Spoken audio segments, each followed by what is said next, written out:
Всем привет, это Джикусика ТВ, и в сегодняшнем видео я бы хотела рассказать о том, как я написала свое мотивационное письмо для программы KGSP или GKS. Но мое мотивационное письмо направлено для магистратуры, для обучения магистратуры, но если вы поступаете на бакалавриат, вы тоже можете посмотреть это видео, может быть, для себя что-нибудь полезное узнаете.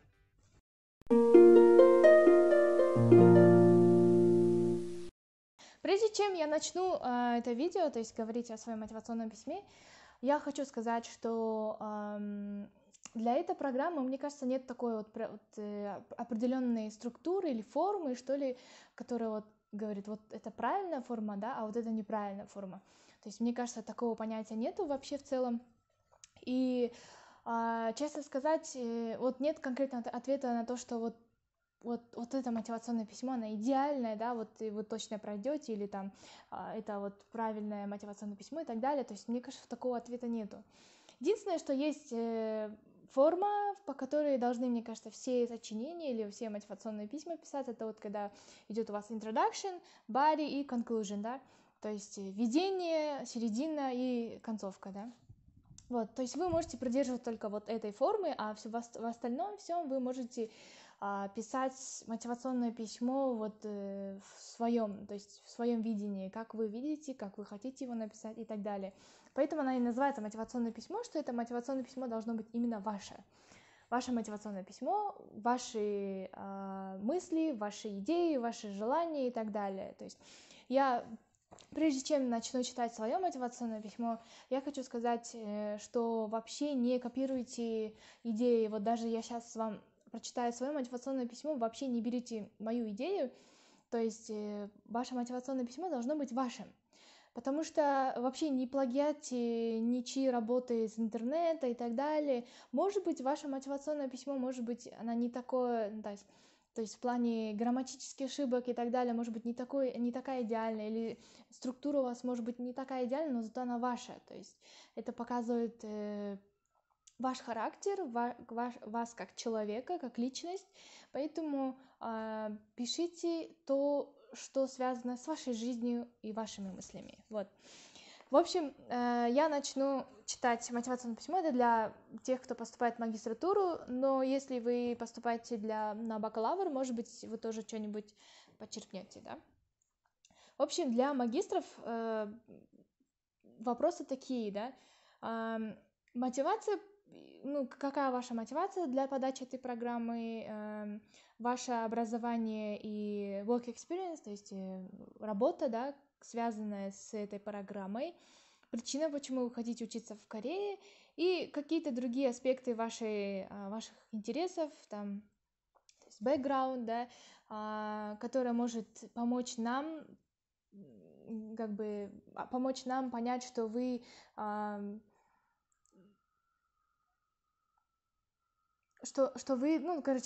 помочь нам понять, то есть выбрать вас, да, грубо говоря, как кандидата для этой программы. На самом деле вопросы вроде как несложные и понятные, но когда начинаешь писать мотивационное письмо, ты думаешь, что писать-то? Что писать? И все, и в голове пусто, и ничего, то есть не приходит в голову, и не знаю, что писать. И у меня такая же была проблема в начале, то есть когда я только-только подавала на эту программу, и у меня, в общем, возникло очень много, то есть проблем в написании мотивационного письма. И когда я прочитала свои старые мотивационные письма, которые я писала до этого, я же подавала на эту программу в течение 6 лет, и когда я почитала свои старые мотивационные письма, это был ужас какой-то. Но зато я думаю, что каждым годом я его улучшала, и в конце концов он стал более-менее нормальным, читабельным и понятным, да. И самое главное, что коротко, ясно и все такое. В общем, что для себя нашла. В первую очередь я его поделила на 4 вопроса. То есть так как у меня бакалавр не связан с кинорежиссурой, то есть у меня вообще другой бакалавр, я экономист по образованию, и из-за того, что у меня совсем другой бакалавр, я меняла свою профессию, поэтому я половину своего мотивационного письма определила для того, чтобы объяснить, почему я меняю свое мейджор, да, с экономики на кинорежиссуру. Вот, я, в общем, разделила себе мотивационное письмо на 4 вопроса, на которые я дала ответ. То есть для меня эти 4 вопроса стали важными. То есть первое, почему я меняю свое направление с экономики на режиссуру. Второй вопрос, почему я выбрала именно этот университет, а не любой другой, да, потому что я подавала напрямую в университет. Третий вопрос, почему я хочу участвовать в этой программе, почему я подаю на эту программу, а не любую другую программу. И в-четвертых, почему я выбрала Корею, а не любую другую страну, почему я хочу поступить именно в Корею. В общем, начну с того, что на первый вопрос, почему я меняю свое мейджор на режиссуру, я написала о том, что у меня большой опыт работы, я работала в кино, у себя в стране в кино в течение 6 лет, и там, что я участвовала в разных проектах, таких-то. Я сказала о том, что когда я была младше, не была настолько, типа, уверена, чтобы выбрать эту профессию, хотя она меня очень, как бы, привлекала с детства. Вот, и потом я сказала, что, типа, что во время учебы на экономиста я поняла, что это что-то, меня это не интересует, это мне не интересно, но все-таки я его закончила, вот, и я написала о том, что я пришла в индустрию, вот, начала работать после того, как я закончила университет сразу. Вот, я рассказала о том, что насколько тяжело работать вот в этой индустрии и так далее, и так далее. Вот, то есть таким образом у меня где-то половина, вот я вам скажу, вот примерно вот эта часть у меня ушло на объяснение того, почему я меняю свое мейджор на режиссуру. Потом вот здесь я написала, что у меня есть несколько причин, почему я подаю на эту программу. И написала в первую очередь, мой университет, который я подавала, он типа считается одним из знаменитых, лучших школ в плане кино, то есть он самый знаменитый, и они больше всего берут людей в кино, вот кто поступает на кино, да. Вот, и я написала, что я вот хочу быть частью этого, что я вот хочу учиться у самых лучших преподавателей. Также я написала, что этот университет, у этого университета очень много иностранных студентов с разных стран, и это может реально помочь мне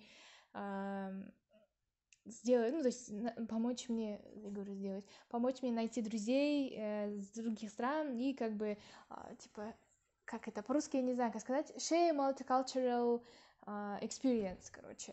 То есть то есть культурный обмен, да, грубо говоря. Особенно это касаемо вот кино, да, моей специализации. Второе, то, что я написала, это я хочу иметь высшее образование в сфере кино, да, и все, что я написала, что почему я хочу вот именно вот это образование получить, потому что я получила очень много практических навыков, да, работая вот в киноиндустрии там и так далее, то есть я очень много работала, получила много практики, но у меня вот это не хватает, вот этого знания, как бы сказать, в общем, мне не хватает именно вот образования в этой сфере, потому что я этому не училась, я просто вот по ходу дела на площадке уже всего это набиралась, да. Вот, и поэтому я написала, что как бы я хочу стать типа режиссером, мне это интересно, я хочу это более глубже изучить и так далее. Вот, потом третья причина, почему я подаю на этот фильм, потому что я сказала, что корейская киноиндустрия становится феноменом в этом мире, и я написала о том, что первые 4 Оскара, первые 4 Оскара для корейского фильма впервые в истории вообще кино в мире и так далее, и впервые вообще в истории Кореи, да, то есть корейский фильм получил 4 Оскара, это было типа, то есть это подтверждает то, что корейская киноиндустрия, то есть корейские фильмы имеют какой-то свой уникальный стиль и историю. Я сказала, что вот это очень круто, хоть я и азиатка, и хоть я и не кореянка, но я тоже азиатка, но я была очень, типа, горда, и мне это действительно, типа, это было круто для меня тоже, я считаю это очень круто и так далее. И я написала, что корейская киноиндустрия становится более так обширной, он выходит на мировой рынок, и из-за этого я хочу стать, вот, то есть, как бы тоже, поэтому я хочу поехать в Корею и изучать вот кинорежиссуру, да, вот. Потом я написала, также я люблю корейскую еду, особенно рамен, ну, в общем, это просто я так написала. Ну, хотя, да, мне нравится рамен, но я просто вообще в целом написала. И еще написала, что мне нравится юккичан и кимчичиге. Ну, это я написала, потому что в моей стране, в корейских кафешках, ну, то есть в южнокорейских кафешках, кроме этих блюд, практически ничего вкусного не делают. В общем, вот, я написала, что я хочу попробовать другие корейские блюда и стать ближе к корейской культуре и так далее. То есть, и я написала, что в конце, то есть мой conclusion, да, концовка моя, я написала о том, что вот этот кусок бумаги, да, он не может показать всю мою страсть и способности в фильмах, что я бы хотела, чтобы вы мне дали шанс показать мои способности и удовлетворить мои желания учиться в вашем универе.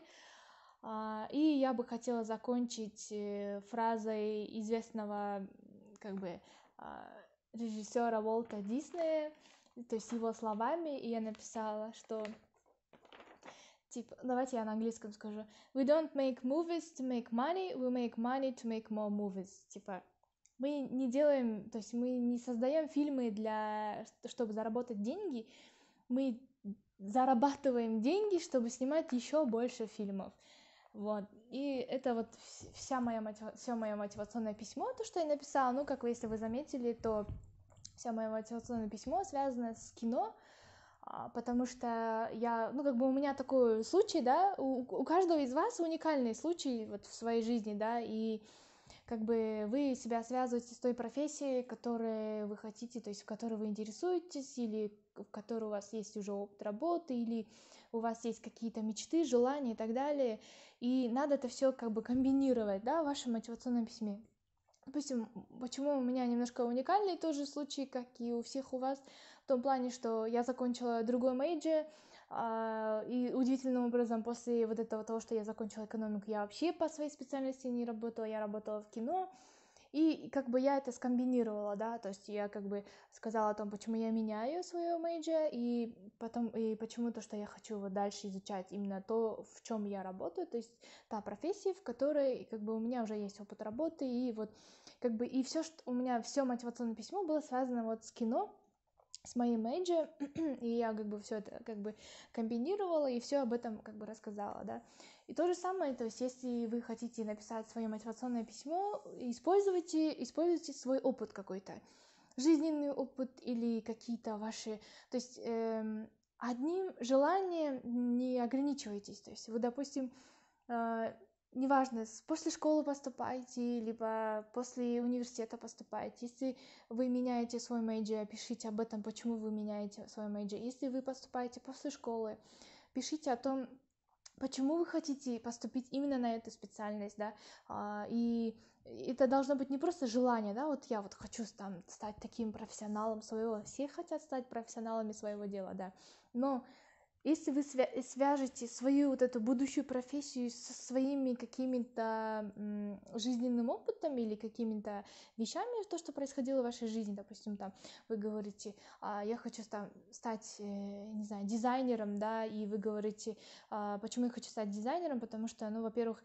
меня не просто это интересует, но я еще и хорошо, типа, рисую, да, и я знаю, там, у меня там был такой случай, когда я вот так видела, и это мне понравилось, и я вот решила, что вот это мое, да.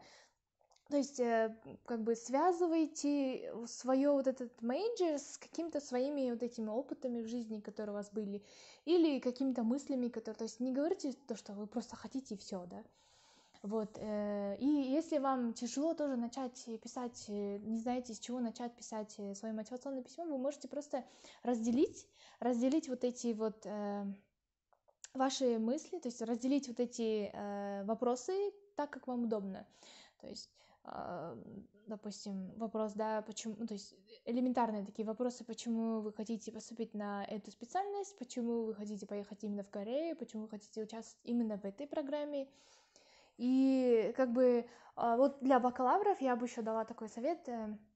У вас там такие вопросы, они больше направлены на то, чтобы показать, что вы очень как бы целенаправлен, целеустремленный, и что вы, когда вы подаете на эту программу, вы конкретно знаете, что вы хотите получить, и это еще показывает вашу как бы ментальную взрослость, то, что вы сможете вот за рубежом, вообще в другой культуре, совсем вот в другой стране выжить, грубо говоря, да, то, что вы приедете и не будете там говорить, я все не могу, я хочу домой, там, к маме, родителям, брату, сестру, не знаю, питомцам, там, еще кому-то, и то есть вы должны быть морально готовы, да, к тому, что вы поедете в другую страну, и в другой стране у вас будут... Там в любом случае у вас будут проблемы в начале, потому что это тяжело всегда, это любому человеку тяжело в любом возрасте.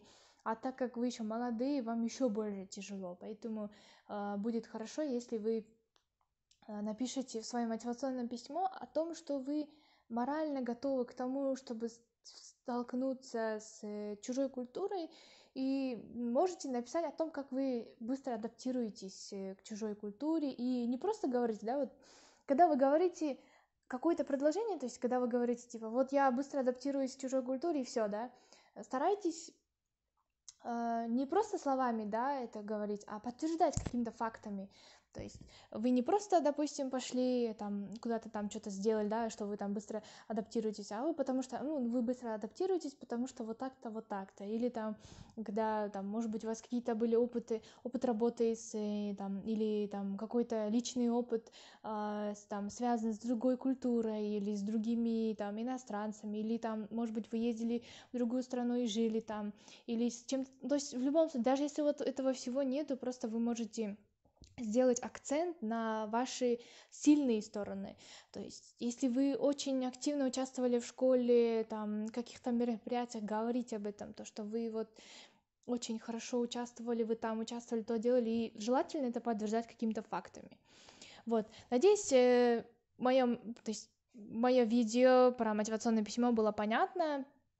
Надеюсь, вот это хоть как-то даст вам какие-то мысли, идеи и так далее. Вот. Я ваше мотивационное письмо читать не буду, потому что я не эксперт, я не могу говорить вам, да, о том, что вот это правильно или неправильно, да. То есть нету такой вот конкретного ответа, что вот это правильно или неправильно. Вот. Самое главное — это впечатлить учителя, преподавателя или человека, который будет рассматривать ваши документы. Поэтому я желаю вам удачи, я всем желаю вам удачи, я хочу, чтобы вы тоже прошли, чтобы у вас также исполнились мечты, желания и так далее. Вот. И если у вас какие-то есть вопросы, напишите в комментариях и подпишитесь на мой канал. Я буду выкладывать видео про эту программу. Вот. В общем, пока. Пока.